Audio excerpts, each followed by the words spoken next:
How to link your old Facebook account to 8-ball pool. Hello everybody and welcome back to our channel. So let's get started without any further ado.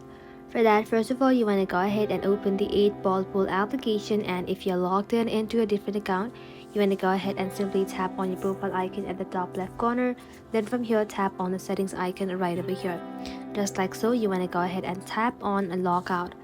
So once you log out of your current account, you want to head back to home screen and then open up your Facebook application, or you can just visit the facebook.com.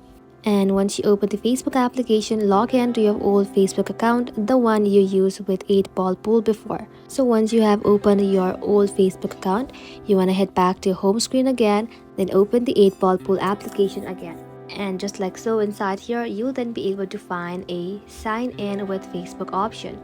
You want to go ahead and tap onto it, and if it's already auto linked to another Facebook, go to Facebook settings, app and website, and then remove 8-ball, then restart your device.